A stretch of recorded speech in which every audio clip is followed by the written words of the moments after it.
大家好，欢迎走进天津卫视大型情感节目《爱情保卫战》。接下来我们认识一下我们强大的情感疗愈团。Hello， 大家好，我是你们的老朋友曲伟。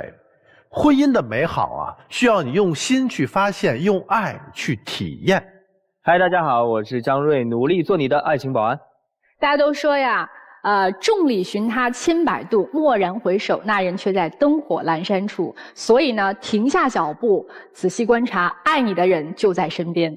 我觉得啊，爱是义无反顾的妥协，妥协是一往无前的爱。大家好，我是作家陆琪。大家好，我是新唐米娜。祝大家相爱容易，相处不难。那接下来呢，我们就赶快来认识一下今天来到我们节目求助的3组嘉宾啊，有请他们出场。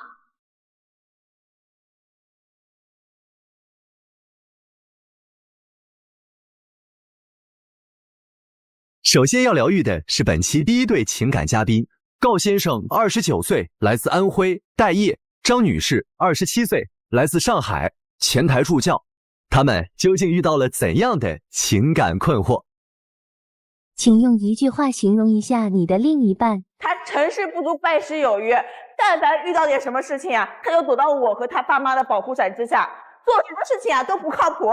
他脾气很急，一点小事就炸了，我只能选择闭嘴。我太难了。他要是真闭嘴啊，那就好了。该他说话的时候他隐身，该他闭嘴的时候啊，他却吐槽我，你知道吧？这日子啊，真的没办法跟他过下去了。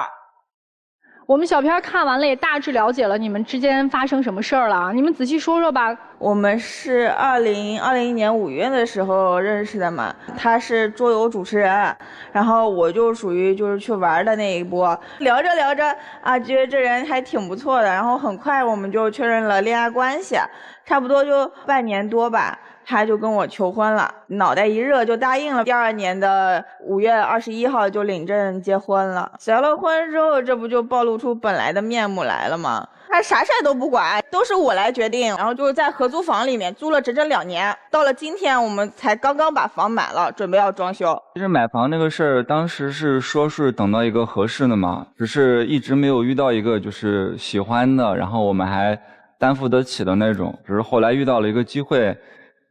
也就买了呀。问题是在买房当中，这些事情都是我来出面的，对不对？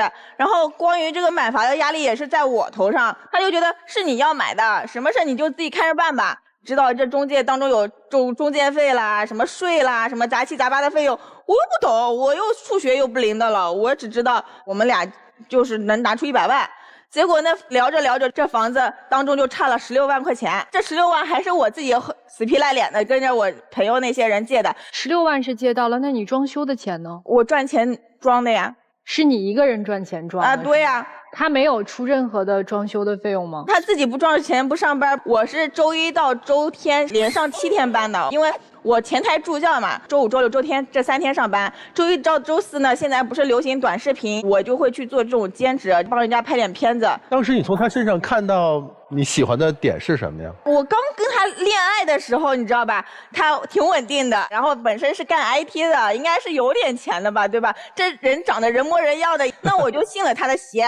他干过 IT 吗？你见到他的时候，他都已经是剧本杀主持人。我以前的工作的一些经历，还有网页，还有代码，我都给他看过。有一些码农，他们不愿意去上班的，他们不都是有一个什么自己的接的外活，自己打开电脑就能够干一点小私活吗？我觉得他也可以接点小活呀，他不愿意。他认识我那个时候，我已经就是告别那个行业大概1年半，将近2年时间了。觉得脑子不灵活了，找不回原来那种感觉了，就是落后了呗，就不愿意学习新东西。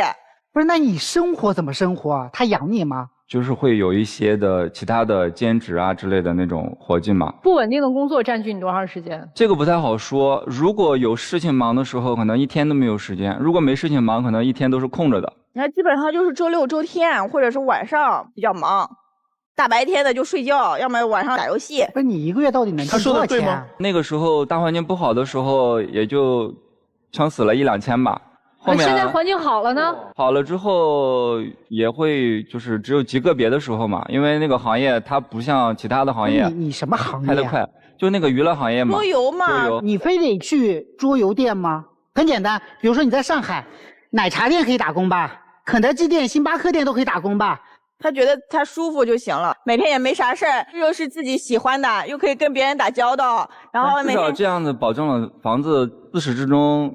那人家做5休2的人照样可以上班，照样可以去赚钱，照样可以去盯装修，你就不行。钱上帮不上忙，那咱当个好老公，家里面呢？说到家务活，我跟你说，有视频，你看看他在家里一堆的快递，我们住的环境，看到没有？床上吃东西啊，挺可爱的。吃的是面条，我的天！吃完的东西乱放。啊，这就是这还是我稍微收拾了一下的，就是这些垃圾、厨余垃圾什么的，锅都不用说，都不会管。这还是我拍的比较干净的那一种了哈，太脏的我也不好意思就拍了嘛。毕竟结婚确实也没有经验嘛，像他说的，谁结婚有经验？你结婚有经验就是二婚了。就以前可能自己生活的也比较简单，然后生活也比较少，考虑的比较少，很多东西都不需要自己去想，也不需要去接触。因为我本身性格就是也是一个慢性子，所以说。就是有可能会需要多次的、慢慢的去这样去改变。那你作为一个男人，作为她的丈夫，作为家庭的顶梁柱，你觉得你给到她依靠和支撑了吗？可能。他爸妈怎么说呢？家里就他一个独苗子，所以就保护的特别好。但凡有的小毛小盾的，他要回家，爸妈就给他照顾的很好，就像个保护伞。他就像是温室里的花朵。然后找着了我这个上海的小姑娘，然后又特别能干的，然后他现在躲到我的保护伞下面了，就等于说他自己规划的老好了。哎，男生，我问你啊，他在忙装修啊、上班啊，你在做什么？其实我也都有做，但是不是那么尽人意。你肯定是做的少嘛。那我问你。你不做那会儿你在做什么？打游戏呗。你打游戏，你有钱你可以去打，我没有说不让打，但是他打游戏就打得特别厉害，你知道吧？打到凌晨2、3点这种，就我干完活回到家人没有了，然后我就打电话，你在哪呢？然后我在网吧。还有他跟网吧那些人就吐槽，还想跟我离婚，这也有视频。今天忙完了没？这等装完没？装完了。来，赶紧的，快来打2把。不行呀，不让玩。这他要管呀？怎么事这么多呀？莫名其妙的，我也不知道怎么回事，他就又生气了。你又不是出去乱搞，就出来打游戏，他还管吗？这管的真多呀，这简直就是个母老虎。哎呀，他就是嘴巴厉害，脾气急呗。都管成这样了，还不知道光嘴巴厉害？你说你天天合并了，动不动要这要那的，哎，累死！一天天的还事儿多，赶紧离婚吧。像他这样天天，哎，气太多了，我估计我可能也顶不住。他觉得我气多。我俩离婚，你包红包吗？只要是真让你给说离了，得不得给我包几个648？兄弟，最后我要说一下，最后那2句是个游戏的梗，那不是说真的是明白那个意思。这个知道。但是你这个朋友他有朋友吗？除了你之外？有。他这么讲话？不是因为游戏嘛？你跟这个朋友趁早离了吧？你跟朋友离了？他要跟他朋友离了，你给包648吗？可以，不行啊！你这个朋友哪有这样讲话的？打游戏的朋友嘛，就是现实不会有太多的牵扯。你现实就不会有朋友，你这就是废物点心联盟。你有什么计划吗，男生？就你未来要怎么办？我是打算就找一个就是觉得可以长久的职业嘛。前段时间在家里面，我去学习了一些关于就是剪辑的一些东西吧，像简单的去做一些视频，然后剪辑、踩点儿，包括一些字幕、渲染这些东西，基础的东西我基本上现在都会了。然后我还给他找兼职，好不容易给他找一个，然后他就跟我说：“哎，老婆，今天下雨，外面好像不太合适吧？”然后就不去了。就是吃不得苦又没有能力，像这样的一个男生就是个天坑啊。那我后来还是去了的。去还是去了，就是当时第一反应他是拒绝，然后后面想了想，然后他最后在我的这种威严之下，就他还是去了。你们2个人今天来这儿，需要我们怎么帮你们？我就觉得我就是压力特别大，然后我觉得就是他在他父母和在我的保护伞下面待得太久了，有一点不太愿意往外冲了。就因为这几年环境确实不好的情况下，我能理解，我只是希望他能有一份简单的能够养活，至少能养活自己。他说的话，或者说他自己给自己做的未来规划，你有信心，或者说你相信他能够去实现和完成吗？我不知道啊，我说的他愿意做，但是他又做不好，我怎么办呢？那个，咱们先听听跟你们同样遇到困惑的这两组求助嘉宾啊，他们对你们的问题有什么样的想法和看法？我就觉得他们可能也是因为在一起时间太短了，然后就结婚了，女生也没有彻底的了解对方是这样一个人，所以我觉得既然现在你们已经结婚了，那既然结婚了以后，能不能就是女方再给他一点改变的机会呢？你真宽宏大量哎，我发现。你先生怎么看？我是觉得男生呢，就是结婚之前在家里被父母都保护得很好，然后结婚之后呢又被老婆保护得很好，然后自己呢就什么事也不做，然后一直像个小孩子一样啊。但是我觉得吧，一个男人啊，特别是结了婚之后，不管你结婚之前还是结婚之后吧，从你走出校园的大门之后，我觉得一个男人就必须要承担起自己的责任。更何况结婚之后更应该承担起一个家庭的责任。那种你爱人也说了，她想做那种小女人呢，小女人回到家找到老公，能给她爱和温暖。特别你在装修，作为一个男人应干的活你都没尽到，而且你挺大的男人，说你不但是没有固定的工作，你不感到自己那种不说低级吧，说感到应该是自己感到是在面子上挂不住，靠老婆养活，而且你习以为常，你这种惰性一定要改。就是你是不是有点不太喜欢你老婆对你有点比较急或者比较强势这种感觉？倒也不是是吧？那最好。那如果说你能让她变成你们当初恋爱的时候那个样子，那你就多努力，她一定会变成那个样子。女生啊，你今天是来想跟他分开的啊，还是想让他那个长进的？我就想让他长进长进。我感觉我说的和他家里说了太多回了，我得让社会的压力给他。停！我就想让你回答一句话行，是想来让他长进的，是不是？那我给你俩建议很简单，你少说，让他多做。就是我好多东西我确实在背后做了不少努力啊，而且但是呢，就是你干嘛要在背后去呢？背后去做呢？因为我是一个比较爱做不太爱说，所以要调整吗？你们现在核心是没有问题的，他不想跟你分开。他觉得你是一个可塑之才，所以就说。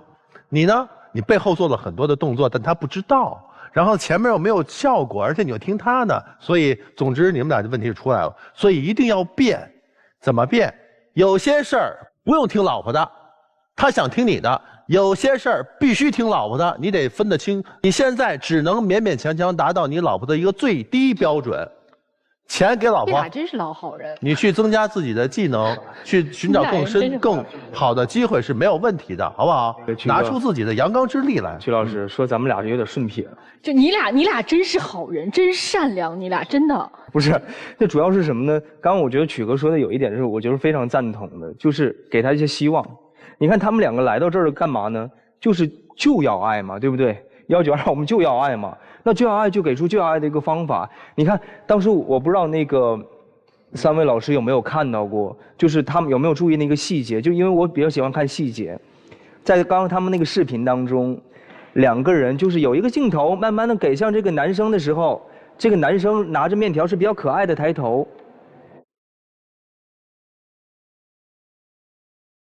就有点对那个女生流露出来一种母爱的关怀。但是男生你现在才27岁是吧？29啊，29。那你的人生也刚刚开始吗？29岁人生刚刚开始是吗？他的心理年龄啊，也就18，刚刚开始嘛。对于你来说，就是还是有机会的。你现在早努力一天，就早享受一天嘛，对不对？但是接下来你忍住，犀利的要来了。姑娘。赶紧跑，就这3个字儿，赶紧跑，赶紧追小伙，不是，真的赶紧跑。我先说一点啊，我今天早上刚看一句话，我觉得这句话特别适合送给你姑娘。结婚时我们相信有良人可以值得托付，离婚时是因为我们相信一个人也可以笑傲江湖。这个人他不是那个能扶得起的阿斗，他就是这样一个品性，他就是这样一个人，他就是靠完父母要靠老婆，靠完老婆不知道靠谁的一个人，你怎么扶他起来？通过几点就能观察得出来。他到现在都依然把装修这件事挂在嘴上，觉得自己委屈的不得了。请问谁家结婚不装房子？其次，29岁了，你到现在才开始去寻找人生的方向，你口口声声说啊，我学了这个，我学了那个，我要怎么样，我未来要怎么样？拜托您。我一个堂堂7尺男儿，我让我自己的女人在外面每天算计，我今天要挣多少钱，明天要挣多少钱，我要给房子装修，必须要挣够这些钱才能把房子装完。你心疼自己老婆行不行？好，我不去送外卖，我不去送快递，没问题。那您把家里打点好，可不可以？我是觉得有点太躺平了，太满足于现状了。当然这背后有你强势的一面，但我不觉得女人强势对于一个男人来说就是他软弱的一个借口。所以就看你选择，你选择什么样的生活，或者说你能接受得了什么样的生活。你今天是来寻求帮助，我们给建议的嘛？我的建议就是忍不了就跑，就这样。姑娘，首先我跟你讲个事儿，千万不要听那俩长得帅的，那俩长得帅的一边演着戏，一边还来上节目挣钱，你听他们的呢？赚钱，你听他们的呢？是不是？是不是啊？所以我跟你讲，所有男人的成长都来自于家人的放弃，家人不放弃他，男人是不可能成长的。你在他那个问题上面，你太软了，你人太好了。上海小姑娘变成上海马大嫂，就是一个差距，嫁错了人。这个男人爱你吗？爱过。但这个男人真的爱你爱到你所期待的那样吗？没有，因为他能舍得看你受苦。这个苦是当一个女孩子站在那里说，我1周7天都在工作，我拿着小本本算我每一份的工资可以填进装修多少。在这个时候，我的丈夫却居然又去网吧。我就不说他有没有在家里给我洗个碗了，他去网吧不花钱吗？我在拼命地挣每一分钱，我的丈夫却在网吧，可能他自己还觉得花的不多的，任性地花掉每一分。就他的委屈都已经让我们都没法直视的时候，你却可以在这一种委屈当中，每天日复一日地躺在那儿。可能你会是一个不错的朋友，也可能你会在自己的人生角色里头找到自己的位置，但是你显然不是一个好的丈夫，未来我估计也不会是一个特别好的父亲。一时两时你们如果不愿意散伙，那就先不要孩子，两个人各自再努力一下，把彼此的爱消耗完，这张婚姻应该会是解体的，这是我一个糟糕的预言。我们的建议都给完了，你们两个人都好好思考一下。咱们先坐下来，慢慢的想，听一听其他人的故事，好不好？好，好，来，有请。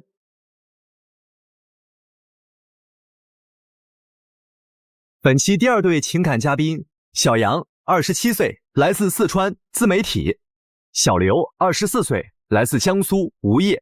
那么，他们又遇到了怎样的情感困惑？你认为你们之间的矛盾是什么？他在南京一直买不起房，没房子，我父母根本不可能同意我们结婚。难道在南京买不起房，我们就一定要分手吗？那我这么多年的努力岂不是都白费了？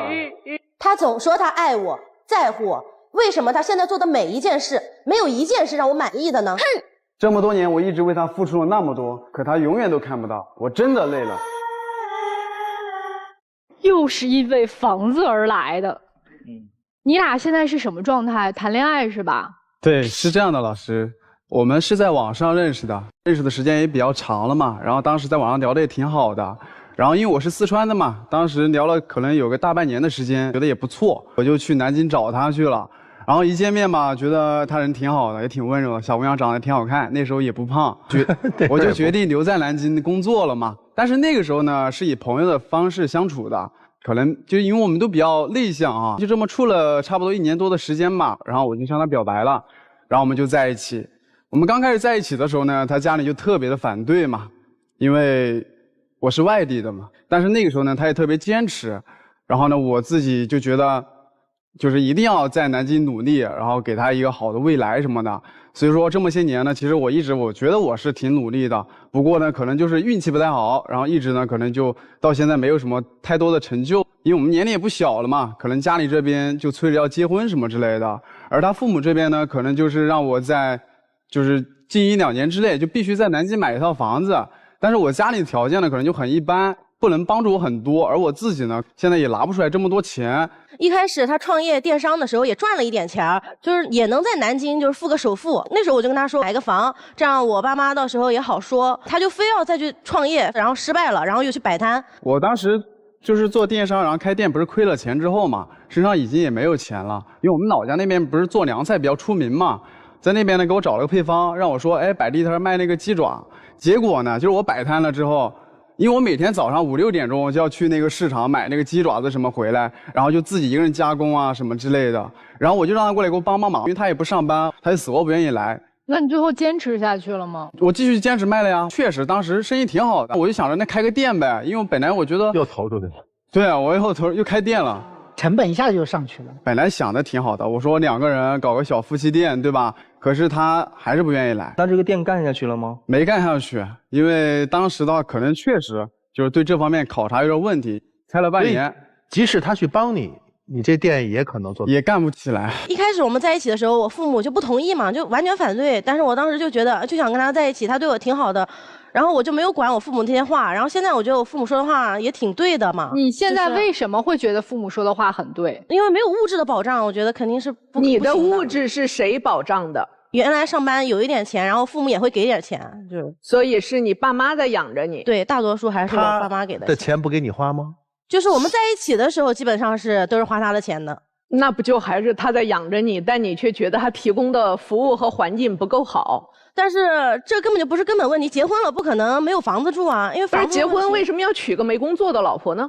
因为我们都是彼此的初恋嘛，所以说可能我对这段感情的话就看得格外的重要，并且他以前刚开始我们在一起都特别的好，因为那时候我刚在南京工作的时候，他每天都会从他家到我工作的单位，可能就是来回路程得2个小时，而我中午呢就1个小时的午休时间嘛，然后他每天都会过来陪我吃顿午饭，我觉得那时候挺幸福挺开心的。那现在呢？现在的话就是动不动然后就发脾气。就有一次吧，我们去商场看电影，本来挺开心的一个事情的，然后呢到了电影院他想吃冰淇淋，我就给他买了一个呗，然后我就吃了一口，我还觉得挺甜蜜的呢，我可能就是吃的稍微多了一点吧，但是我没有想到接下来他直接就站起来把那个冰淇淋给扔到垃圾桶了。是这样子的，我说要买2个冰淇淋，因为我比较喜欢吃嘛，他就说不要，他说他不想吃，买了以后他说尝一口，我当时也没说什么，我说那行吧，然后就吃我一大口冰淇淋。其实有些人是这样的，比如说在跟朋友一起出去的时候，那比如说很喜欢吃这个爆米花，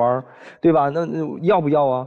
你不要。哦，那好吧，那买1个吧。那另外一个人就一直抓他的，他就会不高兴。我觉得挺可爱的，但是也太过激了，直接扔了。就现在脾气变得很暴，是吗？对，我是觉得就是你说你可以生气，但是他是那种很抓狂的，就是大吼大叫，而且公共场合，我就觉得很尴尬，真的很尴尬。那我为什么这样？我还不是觉得你现在越来越不在乎我了，而且我本来就跟你说过，我说买房了我们才能在一起，你就没有把这件事情放在心上过。你没有跟你爸妈去详细的介绍一下这个男人他现在有多么的努力吗？没有，我觉得他从来就是在他父母面前说我的坏话。他怎么说你的坏话？有次他跟他父母讲我动手打他，其实我你确实动手了呀！你说到这件事情我就来气。没有，其实事情是这样子的，因为那时候我工作也很忙嘛，然后每天晚上就回去特别晚，那天回去都12点多了，特别累，然后我就不想洗澡嘛，我说我先休息一会儿呗。然后他在旁边打游戏，然后回来就让我，哎，你赶紧去洗吧，赶紧去洗吧。我就有点烦，他就过来一直就是烦我，一直烦我，可能我情绪当时就有一点失控了，然后我就推了他一下，轻轻推了他一下，结果他直接冲厨房拿了一把剪刀朝我手上就来了这么一下，到现在手上这边还有一个很长的就是疤痕。当时我就感觉他推我了，我也就比较像疯了一样，我就感觉很害怕，我就拿了剪刀过来想吓他，他就想过来抢夺这个剪刀，我们就在争夺的过程中，然后这个剪刀就是不小心划到了他的手，误伤。对，不是我故意想戳他，是他来抢剪刀。但不管怎么样，拿力气肯定是错的。对，这确实是。当然你推人也不对，这些事情你都会跟你爸妈讲，是吗？这件事情我跟我父母说。那姑娘我挺奇怪的，就是你爸妈本来对这个人已经有一个不好的印象了，你还在给你爸妈煽风点火的这样的去描述他的不好，这不就更加剧了你爸妈不同意他吗？因为当时我就没有倾诉的朋友，我觉得这种事情也是丑事，也不可能跟朋友说，我也不知道跟谁说，因为当时我也很这事儿你讲给我们听，我们都都觉得你在里头可能过错更大一些。我父母也说是我确实也不对了，因为也是烦他了什么的。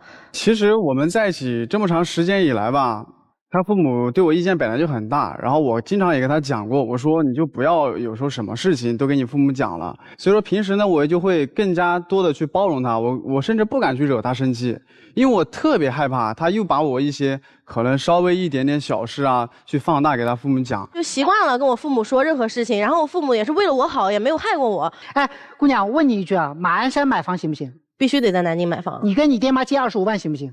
我父母不会同意的。你连尝试都不愿意尝试，这事儿就不用说了，还说啥呀？我跟你说哈，你自己没想过为你们的爱情做点什么？有很多女孩子，我明明知道我的父母反对，我就跟他一起存钱，争取来付一套首付，换得父母同意。而你就好吃懒做的站在原地嗷嗷要，打着我爸妈要为名义来向自己的男友要房子，这就是您做的，不付出只索取。你就跟爸妈待着就行了，姑娘，就做他们的乖乖女，做一辈子就好。男孩就走吧。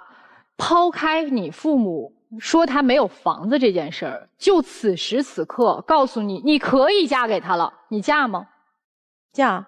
假如男孩他义无反顾的愿意嫁你，你要娶吗？哎，我肯定会。那你看上他哪点了？我觉得对我来讲就是一种责任吧。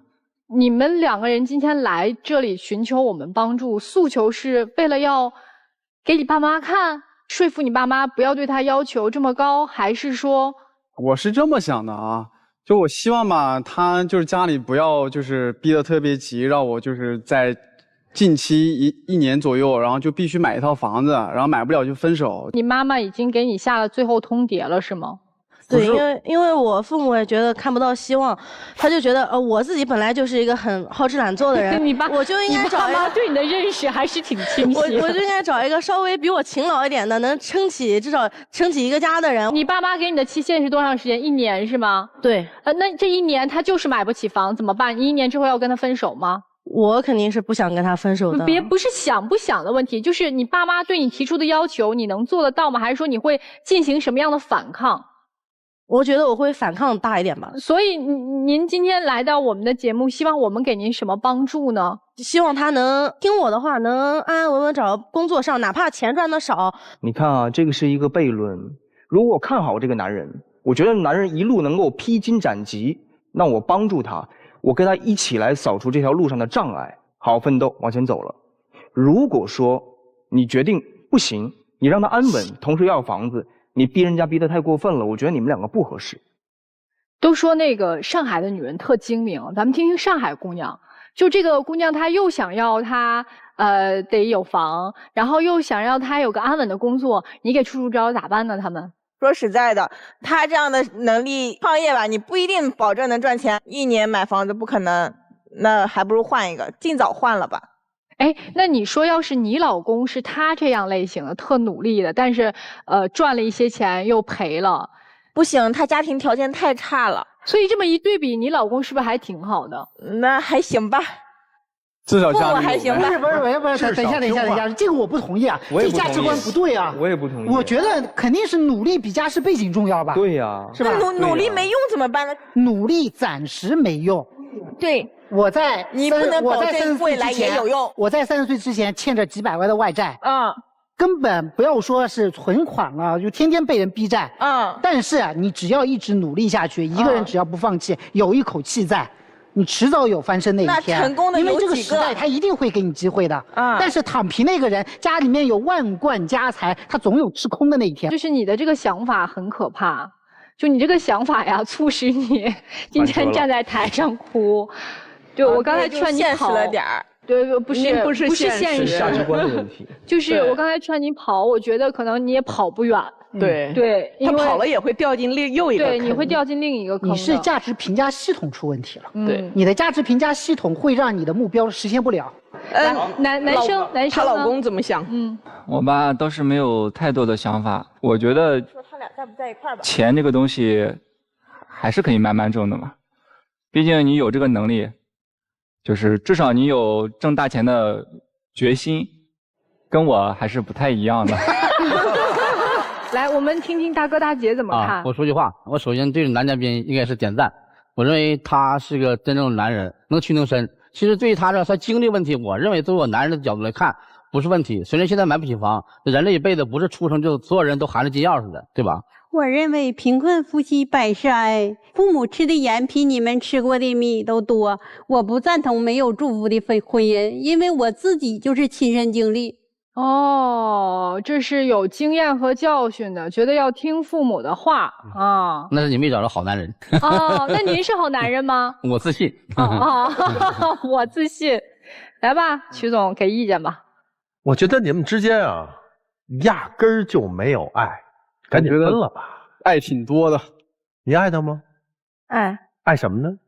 他几次创业需要你帮忙，不去。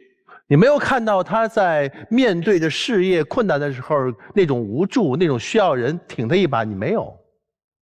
在他面对你父母的这种，我觉得其实叫歧视。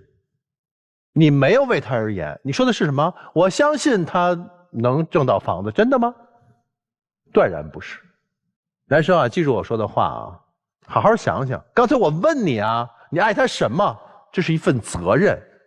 你要让自己打造成一个负责任的男人的形象，你在为这件事情去奋斗、去拼搏。因为你奋斗的时候，压根儿你不知道他在远远的在你身后，你没有他，你心里没有他，好吗？警醒啊！其实我跟曲老师的观点不太相同，因为我觉得他们两个是有爱的，而且通过什么？各种感觉，比如说中午他特意去跟他一起来吃午饭，这是一种爱呀。在我们生活当中，很多这个时候爱消失了。比如说我们在20岁的时候我们有这份爱，在40岁的时候我们还是有这份爱的呀。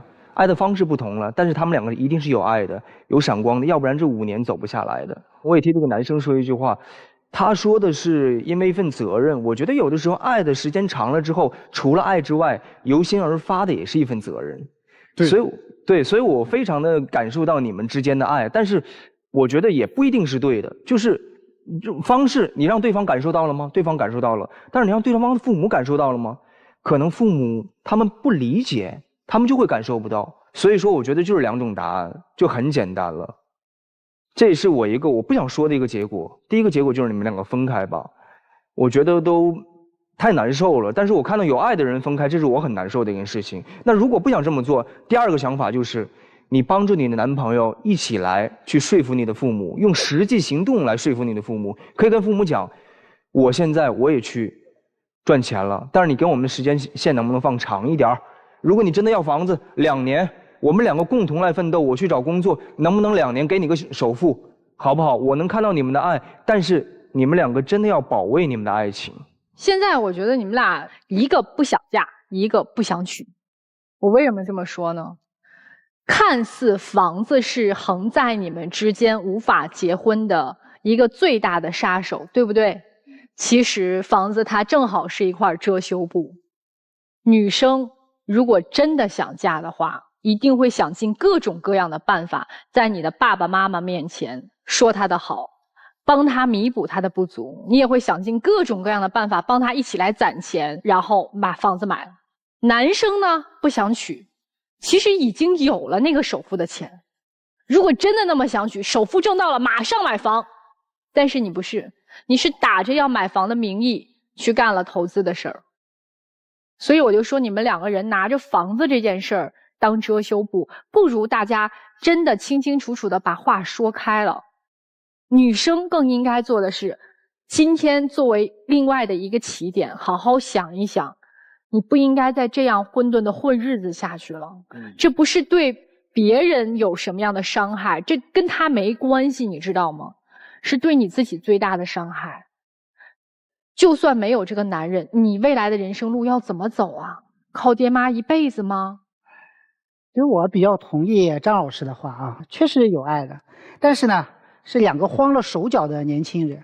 男生啊，我给你一个作为创业前辈的一个忠告吧。我很清楚，创业挣到的第一笔钱是一定亏掉的，没有人会拿那个钱买房，因为我认为我能挣到更多，所以他一定会投入再生产。这是创业者几乎所有的通病。那谁知道我这一脚踩空了？一定踩空，为什么？因为第一笔钱他挣的是什么？是时代的红利嘛，是运气嘛。后面才知道，哦，原来我没有那么能干，所以这笔钱是一定亏掉的，不要去想了，好吧？这是第一个。第二个，男生，你现在是慌了手脚，你被他搞乱了。你现在无论如何也挣不到那笔钱，不管是你去创业也好，还是去找工作，都挣不到那笔钱。既然挣不到，那为什么不回到你最擅长的那个赛道去呢？为什么不回到你曾经最挣钱、最来现金流的那个赛道去？说实话，我想了想，我27岁，我不如你。我觉得你先放下那套房子的事，也放下他给你所有的压力，回到自己人生的真正的创业节奏上面，回到自己熟悉的地方，然后一点一点的去做。你要明白，这个时代是不会辜负人的。至于他爹妈，不需要这个姑娘介绍你认识，你自己搞创业的，你想办法去认识他爹妈，只有这样才能说你是一个撑得起来的男人。父母反对都不是事儿，但是缺的却是你没有那一颗我愿意纵身一跃就跟他在一起的心。而且我也不觉得你爸妈就是拦在你们面前这一座大山，所谓的房子，所谓的父母，只不过是你们抓过来的一个幌子。我作为女儿的妈，假如我不让我女儿跟谁谈恋爱，我可不是说我再给你1年时间啊。坚决反对的话，我会说的是你给我回来，你敢见他，我打断你的腿。对。所以当这一个父母还在说，哎呀，你跟他看看，我就不信他买不买得了房子，再买不了房子的话，你就要跟他分手，我不许你跟他结婚的时候，你就知道这对父母没有真心否定你。听得懂这个意思吗？你爸你妈都不认为你有别的价值，你爸你妈也知道，也在观望。现在有个男孩能接盘我家废物女儿，挺好的。现在你们2个人很简单，无所谓父母的倒数1年，你们就接着谈恋爱就得了，没有这个倒数。这个倒数的滴答滴答滴答它不存在，它就是你们家的闹钟的声音，仅此而已，关掉就是了。好好的谈恋爱，往下谈，能存多少钱存多少钱，而你得好好找工作。你再不找工作，再不让自己能够显示出一旦我父母生病，我也还能扛得住我爸妈，一旦我身边没男人，我还能扛得住我自己。你好歹展示出一个作为人我能站得住的样子，你才配成为一个家的女主人。这个时代对于女主人的要求可不是从父亲家到丈夫家就完成了一个女孩到女主人的过渡。你听得懂吗，姑娘？没有现成的女主人给你做，没有现成的养尊处优的阔奶奶给你做。提高自己，现在你面前的危险更大。我们坐这儿休息一会儿，来，我们有请这位大哥大姐。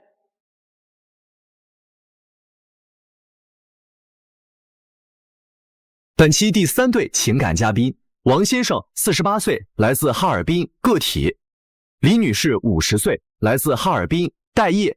那么他们又遇到了怎样的情感困惑？再婚对你来说意味着什么？我想再婚就是想幸福的和他走完后半生。我觉得对他来说，再婚就是给他们家找个免费的保姆，帮他照顾儿媳妇儿，照顾老妈。你来参加节目的诉求是什么？我还是希望他和我有一个完美的结局，能够多多理解我，也包容我的母亲。他凭什么让我包容和理解？他要真的想让我和他结婚，为什么不拿出点诚意来？他要这么一直自私自利，就让他一个人过吧。因为要再婚，所以这个再婚遇到了坎儿，对吗？是这样，我跟他是2021年下半阵认识的。那时候是我一个哥们儿，就是没正事儿，就是爱娱乐那种。说问你介绍对象，我介绍啥对象？就是有意无意的吧。实话实说，完了就跟他聊上了。因为我是做个体汽修的，农村家还有地。完了就是有时间聊两句，有时间聊两句，聊了大半年多以后，就是每次聊天感觉他比较真诚，比较善良，不像说现在当今那些女孩那种性格啊、物质啊，就体验你家什么房啊、车呀、彼此互相关心关爱那种。所以说我就一心一意的就来追她，我俩处了这不是1年多了嘛，就想结婚领证了。完了最近1个月之前多吧，他现在就不想跟我结婚了，所以我今天来这个诉求就是恳求5位老师吧，就是意思帮我劝劝他。他特别自私，他就是想利用我，想让我做他们家的免费保姆。不是你说话能不能好听点？啥叫免费保姆啊？那本来就是嘛。那你看他的想法非常怎么说呢？应该说歪曲，就是我先离婚，我儿子后结婚的。我意思啥？叫我儿媳妇到我们家以后，没有感到婆婆的温暖和爱，我就感觉很亏欠我儿子，亏欠我儿媳妇。本来我们是原定计划来年春天结婚的，现在他就要提前结婚，因为他儿媳妇在年底生小孩，想让我伺候月子。这不省了一笔钱吗？我说的你去请个月嫂，他不干。我又不是他的亲婆婆，我又不是他的亲妈，你说我怎么能照顾得好啊？你就是老假想，我的意思就趁着我儿媳妇打月的1个月时间，沟通一下感情。以后老了以后，咱到儿媳妇家，咱也要有一个心里有个踏实。你现在你年轻的时候，你对儿媳妇一点付出都没有，你到老了以后，现在人不太多了吗？对吧？我们刚才有是当英雄的，哎呀，我都死了一天，我老了我谁也不靠我，自强自立。你花钱就行了，不用那么说那么多。是他就是。你花钱就行了，1个月拿8000块钱出来给他也行，给月嫂也行，好不好？这事很轻松就能解决，对不对？还有就是8000块钱去不去？不去。好，给月嫂，给月嫂，好，解决了这个事儿，不用这么嘚说下去。他这个后婆婆和儿媳妇处不好感情，没办法处，反正8000块钱拍桌子上，这个事儿就解决了。好吧，还有就是他妈妈特别强势，总说我，哎呀，浓妆艳抹的，说我什么不着调啊，怎么的。你看看人家2个嫂子都不化妆，就你咋这么爱化妆呢？还不会过日子。老师你不知道，我父母都健在，今年81高龄，他思想非常守旧传统，完了就好嘟嘟磨叨。8岁人。您跟您母亲住一起吗？对，住一起。未来有打算搬出来住吗？没有，不可能。就他要是嫁给您的话。他得跟您和您妈妈、母亲、父亲住在一起，对，是吗？那必须硬性要求也算是。必须的。不同意。大姐想出去住是吧？对。因为啥呢？虽然我不是独生子，我们东北人习惯，特别是我们老家那块儿，就实行啥老儿子大孙子，老太太命根子，我是最小的，就是和我在一起。我好奇问一句，你和前妻为什么离婚？实话说，反正也是婆媳矛盾非常大。就是不想伺候了呗。你说什么？就前妻不想伺候了，现在他就再想找一个，然后伺候他婆婆，伺候他儿媳，不就是换一个女人再伺候呀？然后再伺候他。哎呀，你看明白了。这位美女，你不能说你完全不对，我不能说那个排斥你的想法，但是你跟我站在我的角度，它是不一样的。你作为一个男人，你最起码有责任，你就担当吧。那你为什么你非得要让你老婆当护工呢？我不是当护工，我的想法可能稍微。那你亲自动手啊！你照顾你妈妈呀？这我照顾我妈可以。他妈妈事儿特别的多，就我买个快递都不行，都得问问是啥呀。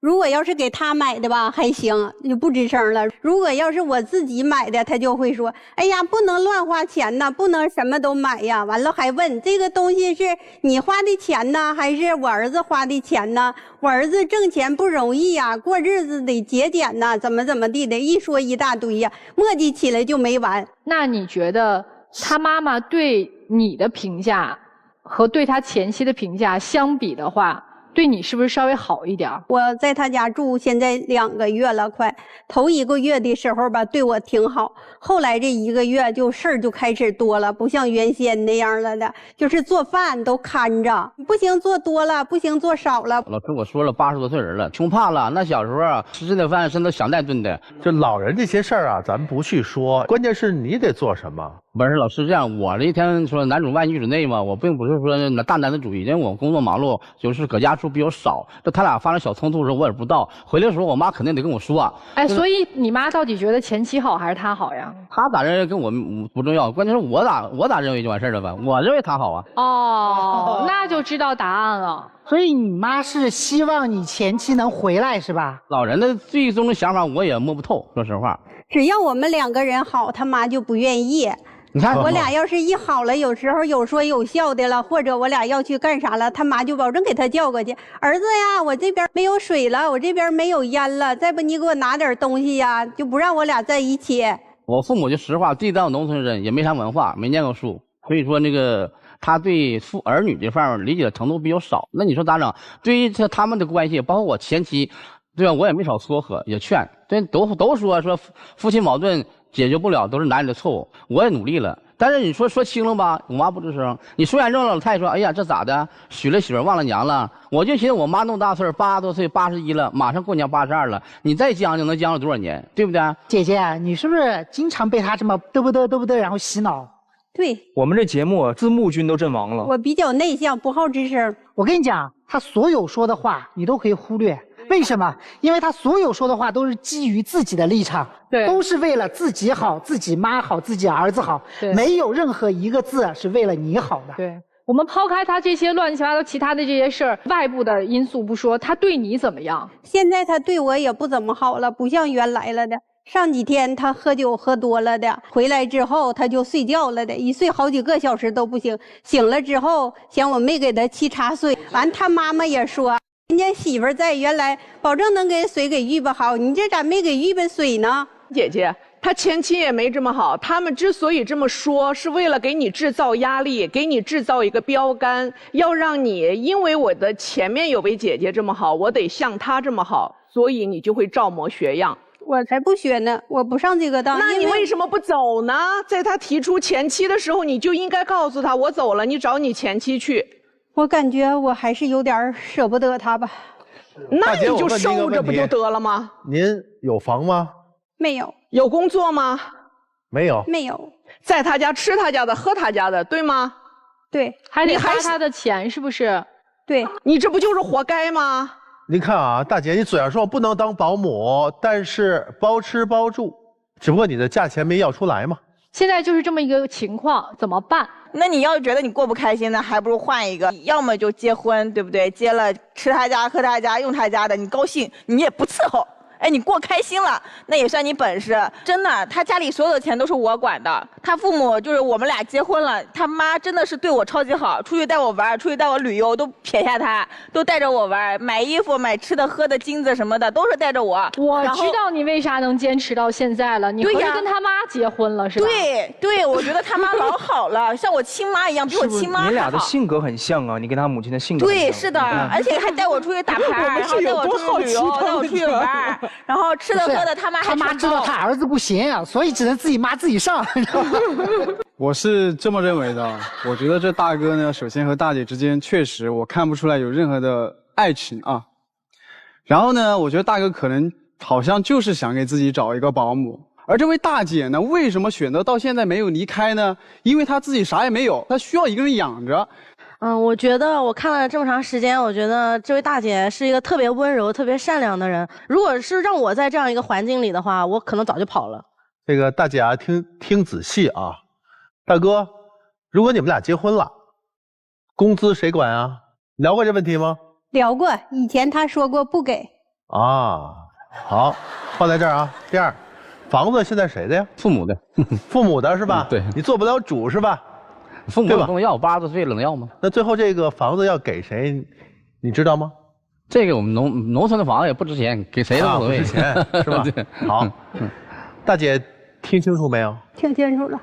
婚后钱一定不会给你的，这房子未必能给他多少，但一定不是你的，因为真正的房主他对你可是不满意的，对不对？所以说咱既然要图这点儿都图不到，干嘛还不赶紧跑？腰杆不硬就会被人看低，我们得自己要看高自己，自己要有自尊。其实大哥大姐，我是，我怎么讲呢？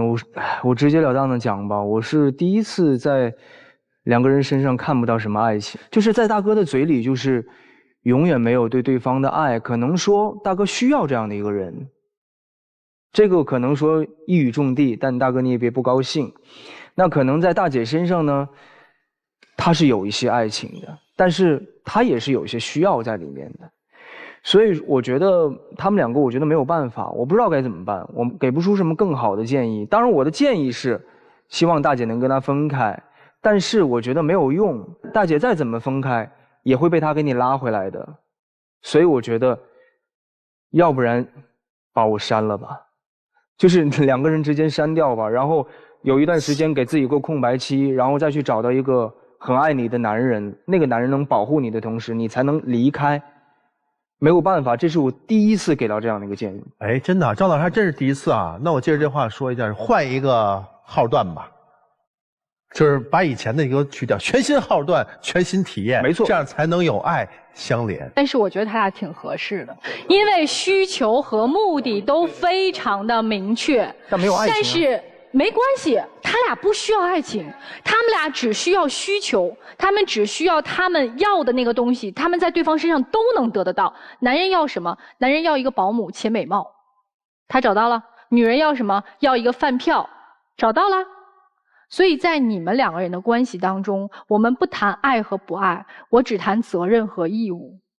如果你们真的是一个以交换为目的的要开始一段婚姻的话，那我祝福你们，因为你们其实不要那么贪，就会过得很好。我跟你讲啊，就你们这种家庭，我叫什么？叫貔貅式家庭，只进不出。而且貔貅式家庭，它是一个家族价值观，也就是说，从你爹妈开始到你孩子。一家几口全部都是这样，只有他是外人，所以他进到你家来之后，就是一个被榨干的材料嘛。这不就是你吗？纯粹的自私吗？你要采衣娱亲，你自己干，不要去压榨别人，对不对？虽然莎娜老师说的对，但是我并不同意你们两人在一起。为什么？因为它不符合我们对于爱情和婚姻的观念。我们认为爱情和婚姻不能这样苟且的在一起。相爱是吸引，婚姻是责任，生活是支撑。而对于你们两个人来说，就只有对于对方的掠夺。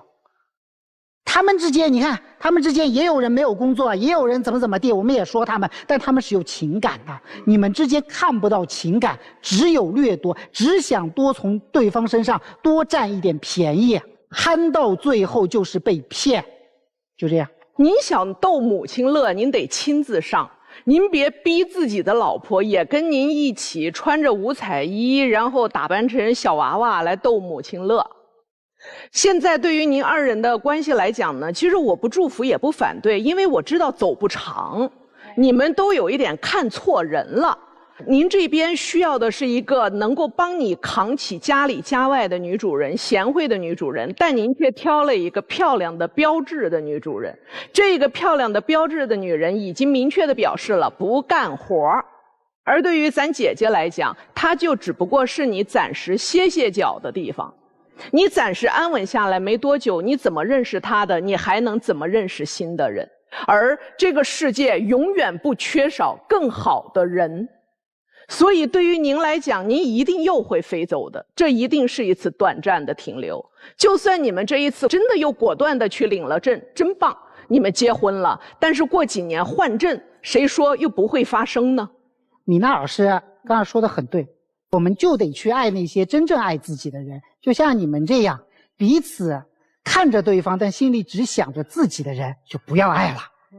那咱们就三组求助嘉宾，请你们各自回到各自的门后面，好好想一想，考虑一下你们接下来的感情何去何从。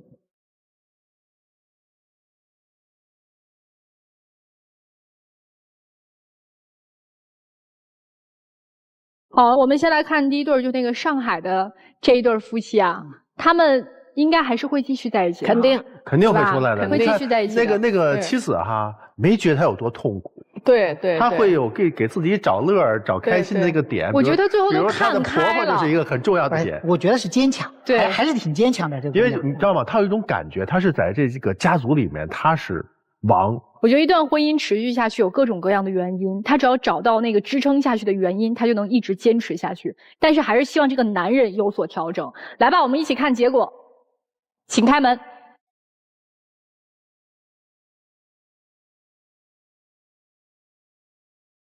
挺好的，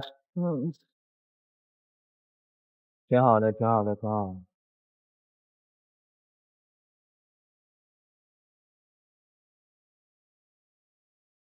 抱抱。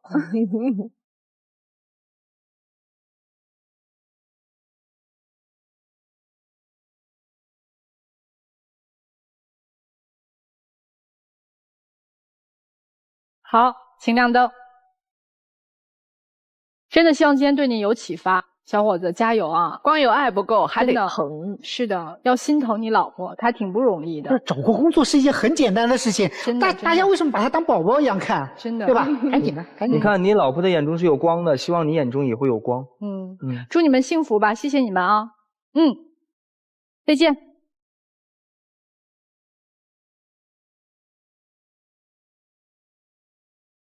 第二对儿就是南京要房的那一对儿，会出来，女孩会找工作，对会出来。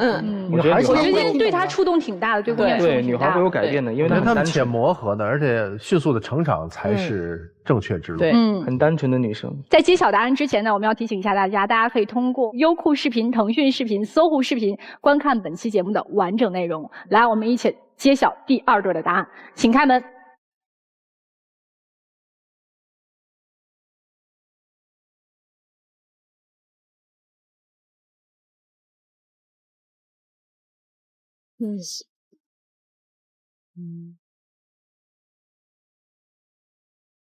姑娘怎么样啊？肯定会找个班上的，提高自己。那你这个出来代表着是什么？就是不顾爸妈的阻拦是吗？对。这房子还要吗？对，迟早会有的。我还是那个建议啊，男生你还是得去找人家爹妈好好的聊一聊，这事儿得你出面啊，加油吧。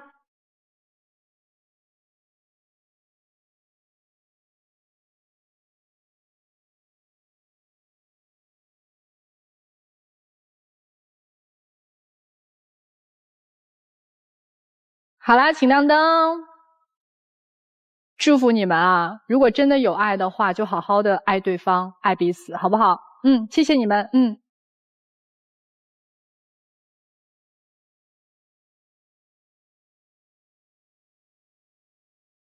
剩最后这个东北的大哥大姐了，你们怎么看？我觉得难说，出不来。我觉得希望他们一定不要出来。来，我们来看大哥大姐的结果，请开门。